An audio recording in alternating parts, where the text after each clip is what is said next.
Admiral Kethmar began his assault on Earth exactly as Velkari doctrine required. Overwhelming force applied to break enemy morale. His first target was New York City, chosen because intelligence suggested it was a major population center and symbol of human civilization. The orbital bombardment lasted 6 hours. Plasma beams turned skyscrapers into vapor and melted steel into rivers. When the smoke cleared, Manhattan was gone. 8 million humans dead in a single day. Kethmar expected immediate surrender. Instead, he received something that chilled him to his core. The response came from Hyun-Soo Choi, broadcasting from a location the Velkari could not trace. "You have shown us who you really are. Now we will show you who we are." Within hours of the New York attack, human behavior across Earth changed in ways that defied all Velkari understanding. Instead of breaking under the weight of massive casualties, the humans seemed to unlock something primal and terrifying. Every Velkari facility on the planet came under simultaneous attack. Not from organized military units, but from civilians who had transformed overnight into killers. Dae-ho Kim stood in what remained of Seoul's command center, reading reports that made his blood run cold even as they filled him with pride. A grandfather in Tokyo had destroyed a Velkari communication array with a homemade bomb. School children in London were guiding military strikes through messages hidden in their homework. A group of farmers in Kansas had ambushed an alien patrol using nothing but hunting rifles and generations of knowledge about their land. "They made a mistake," Mira Park said, looking up from her intelligence reports. "They showed us they are willing to kill civilians. Now every civilian is willing to kill them." Jin-Woo Lee, the old veteran, understood what was happening. "In the old wars, we fought for territory or resources or ideology. Now we fight for the right to exist. That changes everything." The change was visible in every human action. Resistance cells that had been avoiding civilian casualties now operated with ruthless efficiency. Captured Velkari soldiers were no longer treated as prisoners of war. They were studied, interrogated for intelligence, then executed. Yejin Nam, the biochemist, had been working on non-lethal agents to disable alien equipment. After New York, her laboratory began producing weapons designed specifically to cause maximum suffering to Velkari biology. Chemical Agent Designation, VX7, she reported to the command staff. Targets their respiratory system. Death occurs within 3 minutes, but those 3 minutes are unpleasant. Dong-Hyun Lim, the former game developer, had been creating defensive AI systems. His new project was different. Autonomous hunter-killer drones programmed to identify and eliminate any Velkari biosignature. "They can be deployed in swarms," he explained. "Each one carries enough explosive to kill a single alien. They are specifically programmed to target vital organs for maximum lethality." This was happening all across Earth. Human creativity, previously used for art and entertainment and commerce, was now focused entirely on finding new ways to kill aliens. Kethmar watched his casualty reports with growing disbelief. In the first week after the New York bombardment, he lost more soldiers than Thexvar had lost in a month. The humans were not just fighting harder. They were fighting differently. Analysis, he demanded from his intelligence staff. "Sir, human tactics have evolved beyond guerrilla warfare. They appear to be implementing what their military manuals call total war. Every civilian is now an active combatant. That is impossible. Civilians cannot be effective soldiers." "Respectfully, sir, these humans seem to disagree." The proof came in the form of battlefield recordings. Kethmar watched footage of a Velkari patrol being ambushed by what appeared to be a human family. The parents attacked with military precision, while their children provided intelligence and medical support. When the fighting ended, 6 Velkari soldiers were dead and the human family had suffered only minor injuries. "How?" Kethmar asked. "They appear to have been training for this scenario their entire lives. Every human civilian has basic military knowledge and access to weapons." More disturbing were the intelligence reports about human industrial capacity. Every factory on Earth was now producing weapons or military supplies. Worse, they were producing them faster than Velkari forces could destroy the facilities. "Sir," reported the fleet intelligence officer, "human manufacturing output has increased by 400% since the New York attack. They appear to have converted their entire global economy to military production overnight." Kethmar studied the production figures. Earth was building weapons at a rate that suggested the entire planet had been designed for this purpose. What are they building? Everything. Small arms, explosives, vehicles, electronic warfare equipment, chemical weapons, and devices we cannot identify. The unidentified devices turned out to be the most troubling. Human engineers, working with captured Velkari technology in their own industrial base, were creating hybrid weapons that combined alien science with human ruthlessness. Jamin Seo's latest creation was a perfect example, a Velkari plasma weapon modified to overload and explode when fired, taking both the weapon and its user with it. Designed to be given to captured aliens as seemingly functional equipment. Psychological warfare, he explained to Deho. They will never trust their own equipment again. But the humans were not content with small-scale terrorism. In facilities hidden deep underground, human scientists worked on projects that would have been unthinkable before the invasion. The Manhattan Project had taken 4 years to develop nuclear weapons. Working with alien technology and driven by species-level survival instinct, human scientists created fusion bombs in 4 weeks, yield equivalent to 50 Velkari plasma charges, reported the lead physicist. Small enough to be carried by infantry, powerful enough to destroy their largest ground installations. How many can we produce? Asked Jinwoo Lee. As many as you need. Every nuclear facility on the planet is working on this project. Meanwhile, Ye Jin Nam had moved beyond chemical weapons to biological ones. Using samples from captured and dead Velkari, she was developing diseases specifically engineered to target alien physiology. Airborne transmission, she reported. Fatal within 72 hours. No cure possible with their current medical technology. These weapons represented a fundamental shift in human thinking. Before the invasion, such weapons would have been considered morally unacceptable. Now they were seen as necessary tools for survival. Kethmar realized this when he intercepted a human military communication that chilled him. All weapons authorized for immediate deployment. No restrictions. Repeat. No restrictions on weapons usage against alien targets. A species that had spent decades creating laws about warfare had abandoned all limits. When faced with extinction, the first fusion bomb detonated at a Velkari staging area outside Beijing.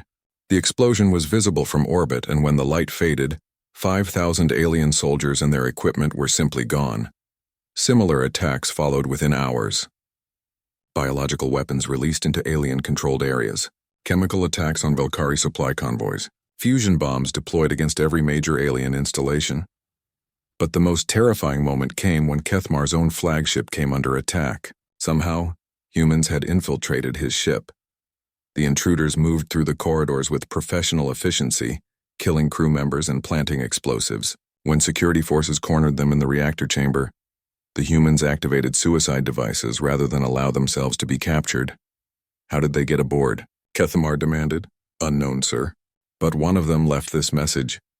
The recording showed Daeho Kim's scarred face looking directly into the camera. Admiral, you destroyed our city and killed our people. Now you learn what humans do to those who threaten our children. This is only the beginning. The explosion that followed killed 300 Velkari crew members and damaged the flagship's primary weapon systems. Texvar, relegated to supporting operations, watched Kethmar's invasion crumble with something that might have been satisfaction. He had tried to warn them about human warfare. Now they were learning the hard way. Sir, Velkoth reported, Admiral Kethmar is requesting additional forces from the home fleet. Denied, Thexvar replied. Send this message to High Command. Earth cannot be conquered by conventional means. Humans do not fight like other species. They fight like extinction is the only alternative to victory. On Earth, human forces prepared for what they knew would be the final phase of the invasion. The aliens would either retreat or attempt to destroy the planet entirely, rather than face continued losses. Either way, humans were ready to show the galaxy exactly what their species was capable of when survival was the only objective. The war had become something beyond conquest. It had become a test of whether the universe was big enough for both humans and the Velkari Empire. Thexvar Moonhunter stood on the bridge of his warship, looking at the blue and green planet on the screen. His forearms crossed behind his back, the way all Velkari warriors did when they were thinking. The planet looked peaceful, almost beautiful. That would change soon. Commander, his aide Velkoth said, walking up to him. The reports are ready. Thexvar took the data pad and read it. Earth. That was what the locals called their world. Population 7 billion. Technology level primitive. Weapons basic kinetic projectiles and simple explosives. Space travel. Barely reaching their own moon. He had seen this story hundreds of times before. A young species, barely out of their home system, thinking they were alone in the universe. Then the Velkari arrived and everything changed. Tell me about their military, Thexvar said. Velkoth pulled up another screen. They have many small armies. The planet is divided into nearly 200 separate nations. They fight each other constantly. Their largest conflicts killed millions of their own people. Thexvar nodded. This was even better than usual. A divided enemy was a weak enemy. Species that fought among themselves rarely worked together when faced with outside threats. The Velkari had learned this lesson across 12 star systems and hundreds of worlds. What about their weapons? Crude but effective for their tech level. They use metal projectiles fired by chemical explosions. Some have basic guided missiles. Their aircraft are slow and short range. No energy weapons. No shields. No faster-than-light travel. The commander walked to the tactical display. Red dots showed Velkari fleet positions around the Earth system. Blue dots showed human military installations, cities, and industrial centers. There were so many blue dots. These humans built everywhere. They breed like insects, Velkoth observed. 7 billion on one world. Most civilized species never go above 2 billion. Thexvar had conquered the crystal cities of Andros Prime when they had only 500 million defenders. He had broken the floating fortresses of Kepler 442b with less than 1 billion inhabitants. Those had been harder fights than this would be. Show me their recent conflicts, he ordered. The screen changed to show human battle footage. Thexvar watched soldiers running across open ground while explosions burst around them. He saw aircraft dropping crude bombs on cities, tank battles in deserts, naval combat on their oceans. They fight with such intensity, Velkoth said, sounding puzzled. Even when defeat is certain, they keep fighting. Look at this battle. The footage showed human soldiers defending a city. They were clearly outnumbered and outgunned by other humans. But they fought until the last man fell. No surrender, no retreat. Interesting, Thexvar murmured. But intensity without technology is just waste. They spend their fury fighting each other instead of advancing their civilization. He had seen brave species before. The Andorians had been brave. The Kepler colonists had been brave. Bravery alone never stopped the Velkari Empire. Superior technology, overwhelming numbers, and centuries of conquest experience always won in the end. Their governments? Thexvar asked. Completely fractured. They have something called the United Nations, but it has no real power. The major nations compete with each other for resources and territory. Some are allied, but these alliances shift constantly. Perfect. Divided leadership meant no coordinated response. The Velkari would demand surrender from each government separately. Most would give in immediately when they saw what happened to the first few who refused. Thexvar studied the planet again. It really was beautiful. Rich blue oceans, white clouds, green continents. The humans had been lucky to evolve on such a perfect world.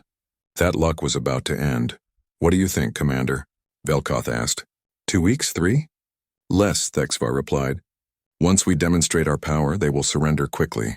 They are too busy fighting each other to mount serious resistance against us.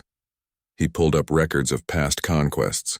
Andros Prime, 18 days from first contact to total surrender. Kepler 442b, 22 days. Rigel colonies, only 12 days. But they had been spread across multiple worlds. Earth would be easier. One world. Primitive technology. Divided governments. No allies coming to help them. Begin standard first contact protocol, Thexvar ordered. Position the fleet in high orbit. Full visibility to their sensors. Let them see what they face. Yes, Commander. Thexvar watched as his ships moved into position above Earth. 50 massive warships, each one capable of destroying a city. The humans had nothing like them. Their primitive rockets could barely reach their own moon, while Velkari ships traveled between stars. Sensors show increased activity on the surface. Velkoth reported. Their communications networks are very busy. Military bases are going to alert status. Expected. They know something is happening. Send the standard message.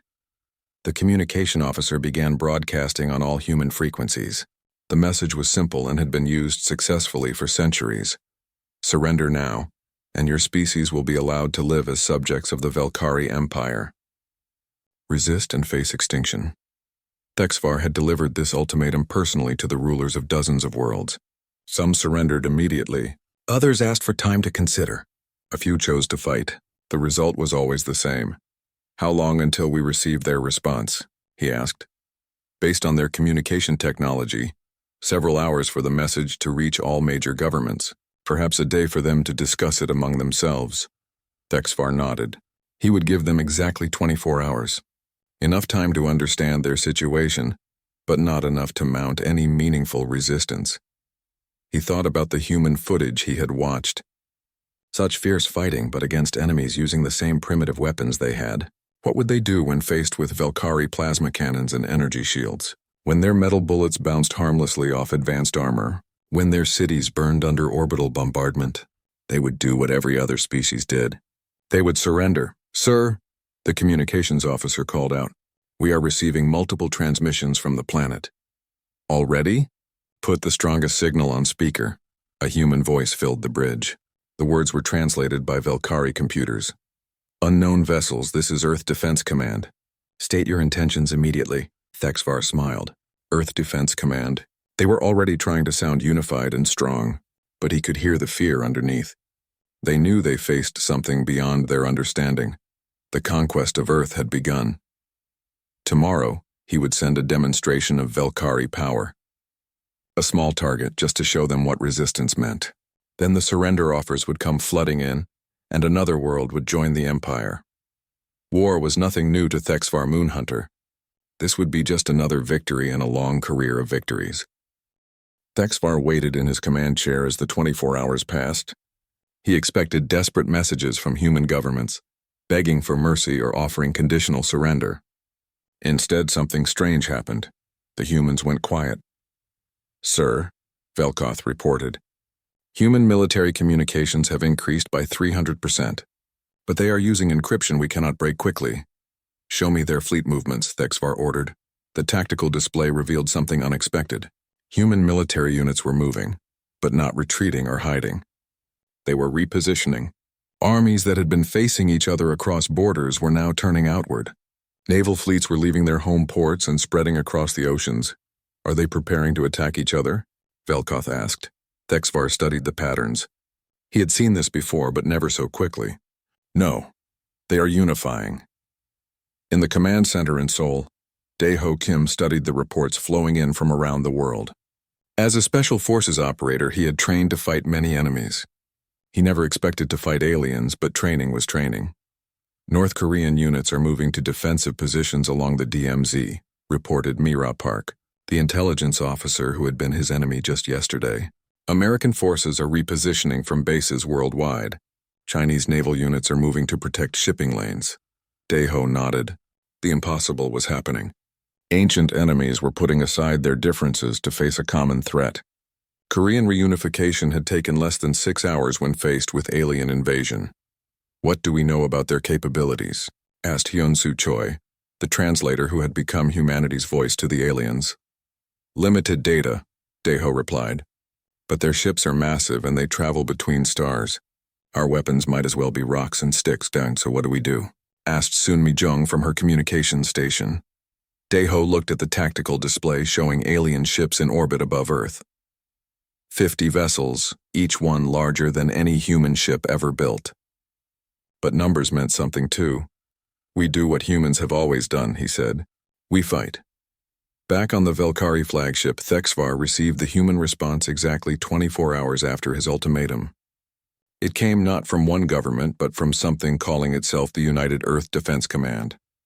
The message was brief. Come and take it. Thexvar stared at the screen.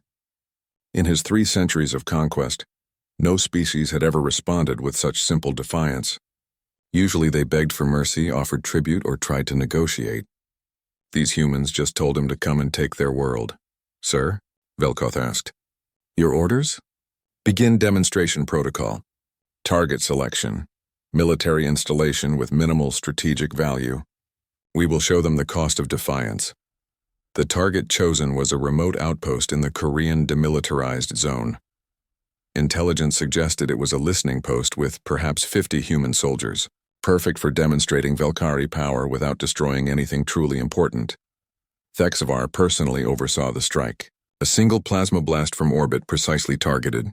The installation vaporized in a ball of blue fire visible from space.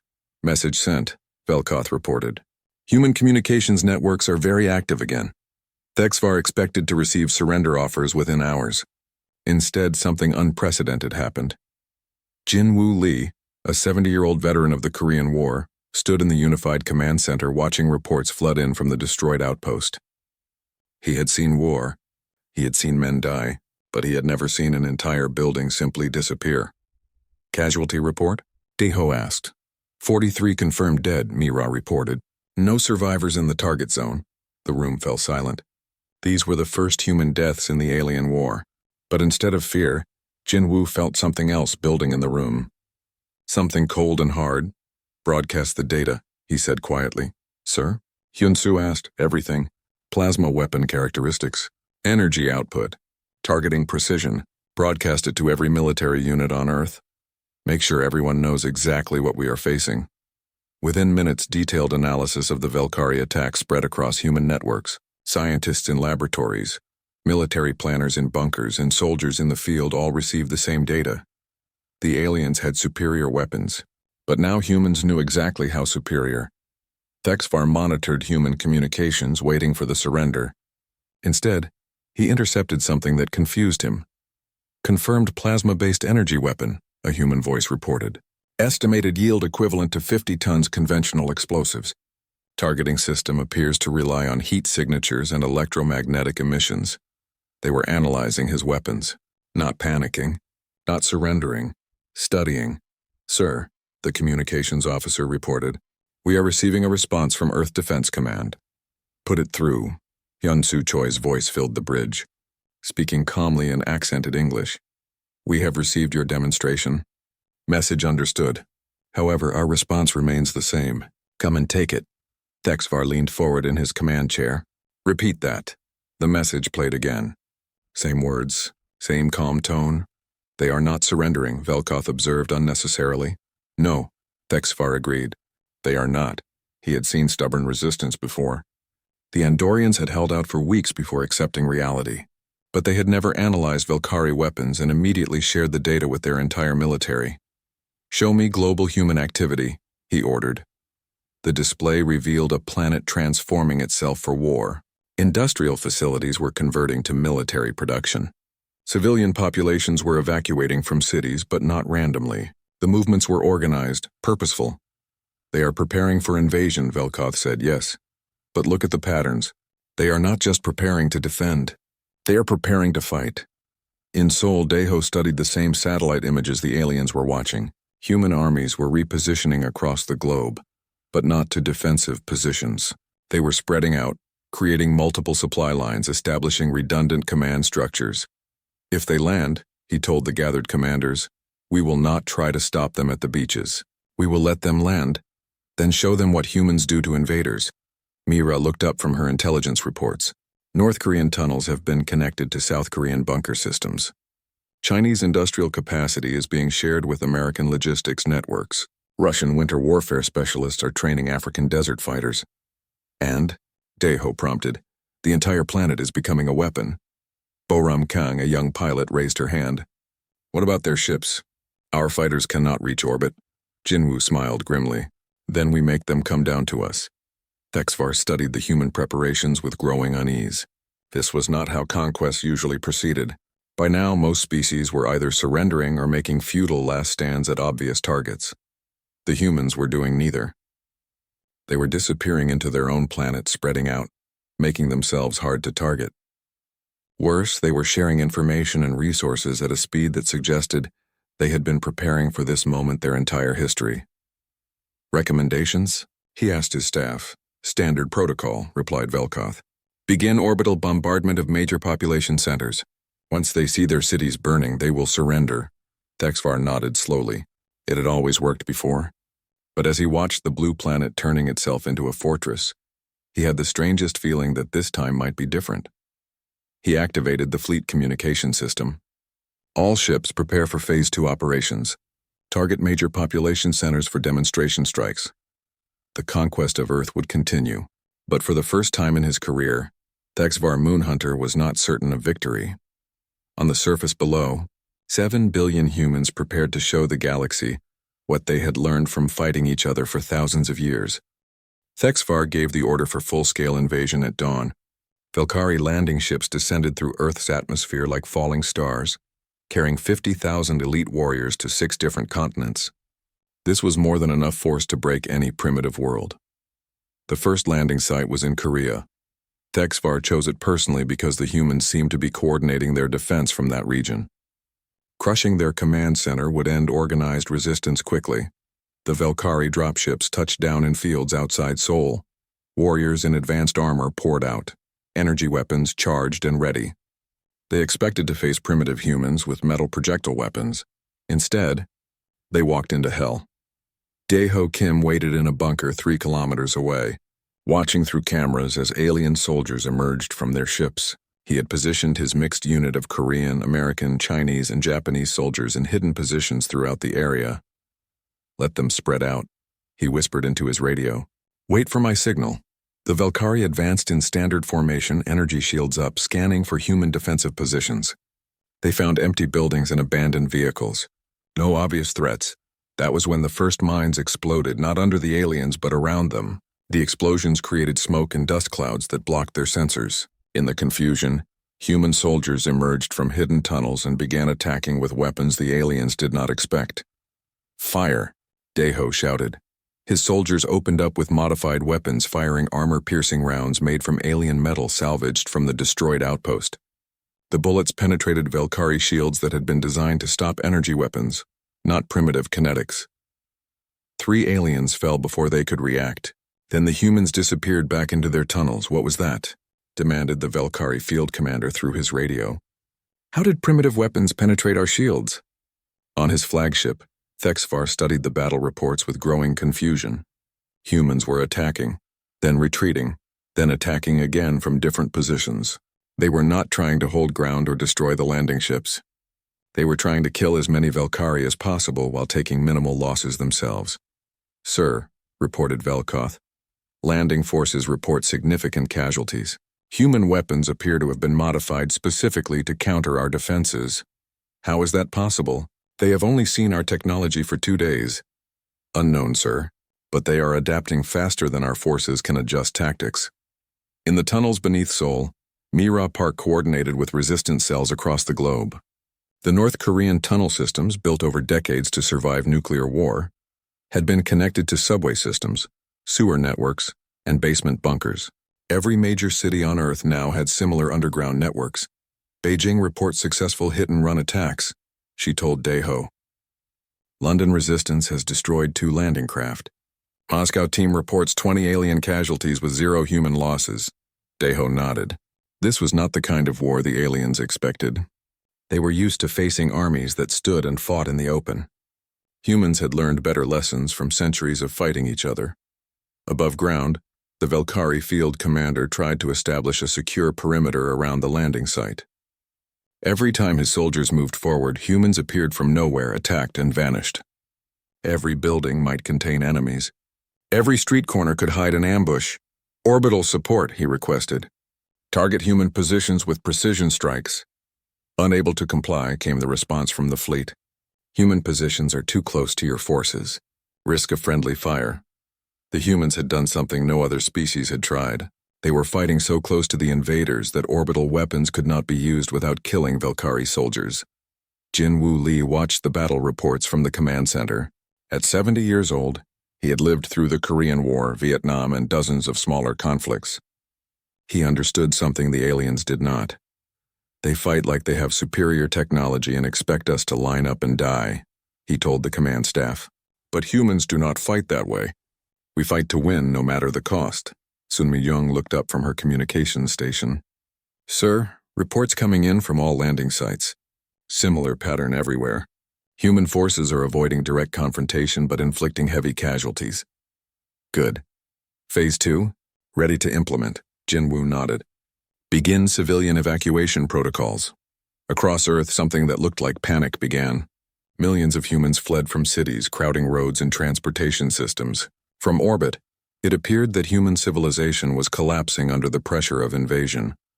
Thexvar saw the mass movement of humans and felt satisfied for the first time since the invasion began. Finally, they are breaking. Order all ground forces to pursue and capture refugees. Once we control their population centers, organized resistance will end. But the fleeing humans were not running in panic. Every evacuation had been planned and rehearsed. Families left their homes, but they took specific items with them: tools, weapons, communication equipment, and technical manuals. More importantly, the refugees included thousands of trained soldiers, engineers, and technicians. They were not fleeing the battle. They were spreading it across the entire planet. Deho emerged from a tunnel system 5 kilometers from the original landing site. His unit had killed 15 aliens and suffered only 2 wounded. Now they moved to a new position where cached weapons and supplies waited. "Next target?" asked his sergeant, a former North Korean Special Forces soldier who had been his enemy 3 days ago. "Supply convoy. Intelligence says they need regular resupply from orbit. We make that impossible." The convoy attack came at dawn. Valkyrie supply vehicles, protected by armed escorts, traveled what their maps showed as a clear road. Instead, they found a road that had been turned into a killing field. Human engineers had undermined the pavement. When the heavy alien vehicles passed over, the road collapsed, trapping half the convoy in a ditch. Hidden human soldiers opened fire from concealed positions in the surrounding forest. The battle lasted 10 minutes. When it ended, the convoy was destroyed and its alien crew dead. The humans melted back into the forest, leaving only empty positions and the wreckage of superior technology, destroyed by inferior weapons used with superior tactics. Thexvar studied the casualty reports with disbelief. In 3 days of fighting, he had lost over 2,000 warriors. The humans had lost fewer than 300, and most of those appeared to be civilians caught in crossfire rather than soldiers. "Sir," Belkuth reported, "ground commanders are requesting additional forces. They report that human resistance is increasing rather than decreasing. How is that possible?" "Unknown. But intelligence suggests that human refugees are actually dispersing their military across the entire planet. Every population center now contains armed resistance cells." Thexvar pulled up a global map showing human activity. Red dots marked confirmed human military positions. There were thousands of them, scattered across every continent. Worse, new ones appeared every day as the evacuation continued. They are not fleeing, he realized. They are multiplying. In a bunker beneath the ruins of the destroyed Korean outpost, Hyun-Soo Choi recorded a message that would be broadcast to every human settlement on Earth. "This is Earth Defense Command. Day 3 of the invasion.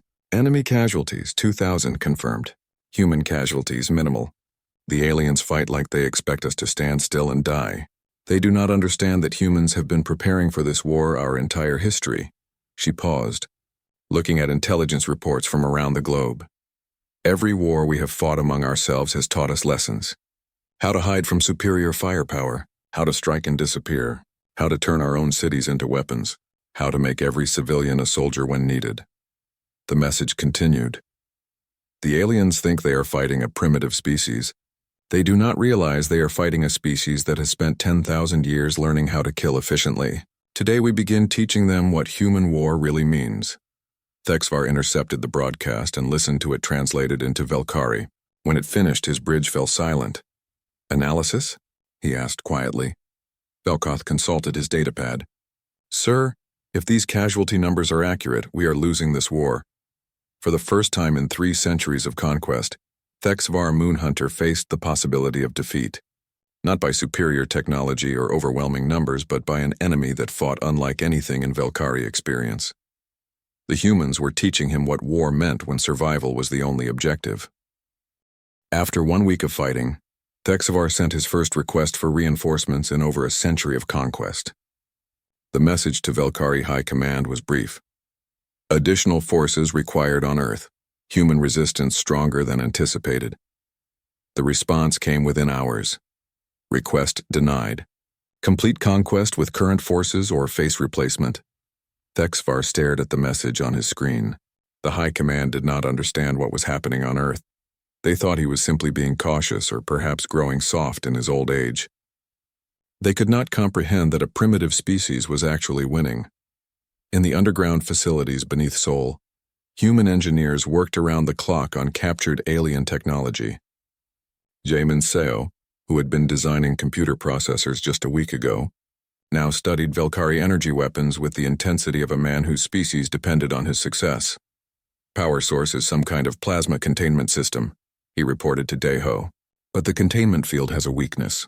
If we can disrupt it at exactly the right frequency. He connected a human radio transmitter to the alien weapon. When he activated it, the weapon's energy field collapsed and the device exploded in a shower of sparks. Perfect, Daeho said. How quickly can we make disruption devices?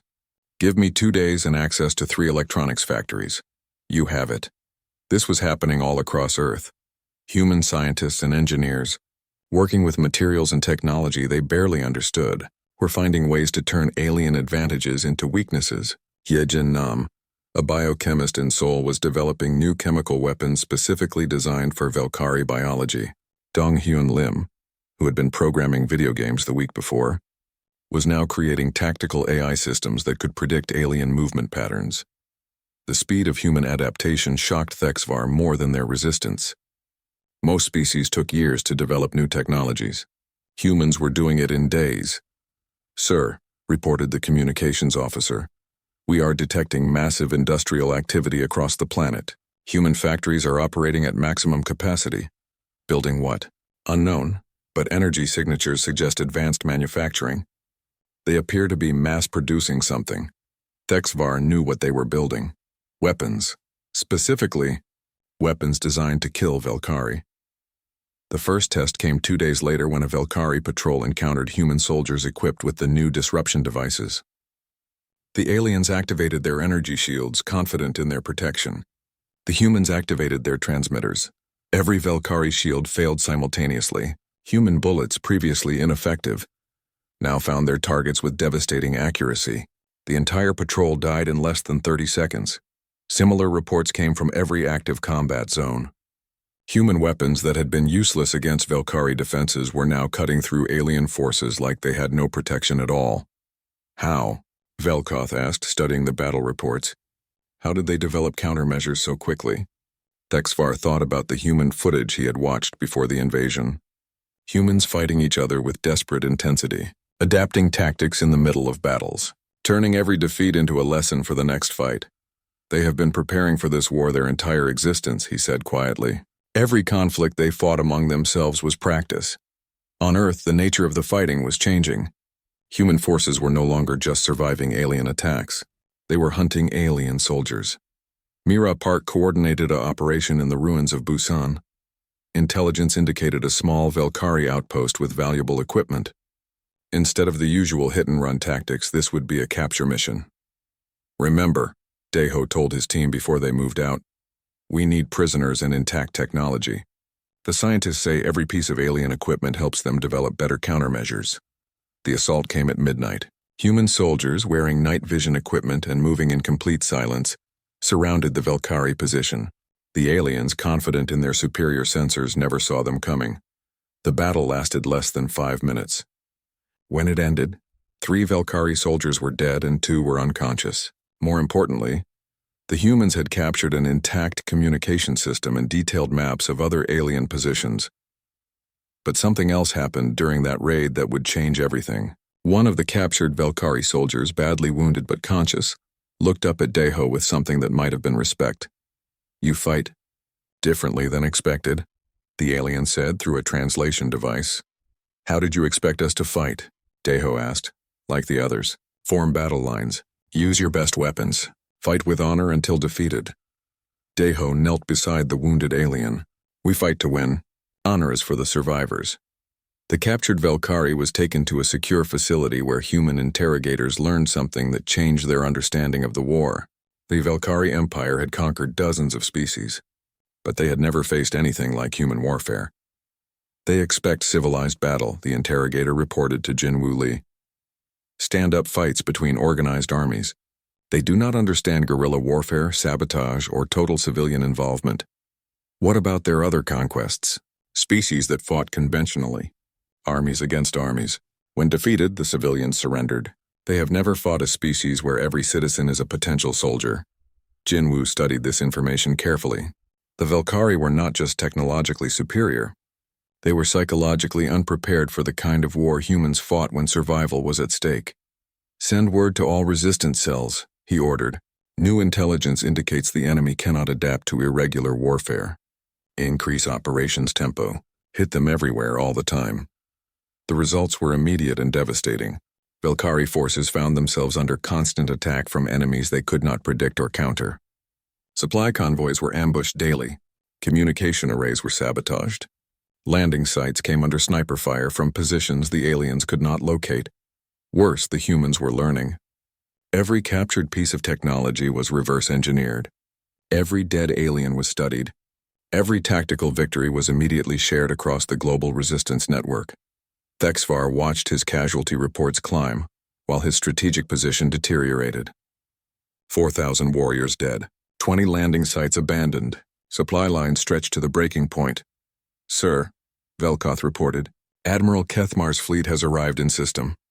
Thexvar felt a chill that had nothing to do with the ship's temperature. Kethmar was his rival, his replacement, and the most ruthless commander in the Velkari fleet. His arrival meant the High Command had lost patience. Patch me through to his flagship. Kethmar's image appeared on the screen. Younger than Thexvar, scarred from dozens of campaigns with the cold eyes of a warrior who had never known defeat. Moonhunter, he said without preamble, you have disappointed the High Command. The humans are not like other species. The humans are primitives with crude weapons and Stone Age tactics. You have grown weak. Thexvar wanted to argue, to explain what he had learned about human warfare, but he knew Kethmar would not listen. The younger commander had come to Earth expecting a routine conquest. He would learn the truth soon enough. I am taking command of ground operations, Kethmar continued. Your forces will support mine in a final assault on human population centers. This ends now. The connection closed, leaving Thexvar alone with his doubts. He had tried to warn them. Now Kethmar would discover what human wrath really meant. On Earth, reconnaissance satellites detected the arrival of additional alien ships. In bunkers around the globe, human commanders prepared for the next phase of the war. Twice as many ships, reported Sun Mi-young. Estimate, 100,000 additional enemy troops. Daeho looked at the tactical display showing alien positions around the planet. More enemies meant more targets. It also meant the aliens were taking Earth seriously as a threat. Good, he said. Now we can really show them how humans fight. The war for Earth was about to escalate beyond anything the galaxy had ever seen.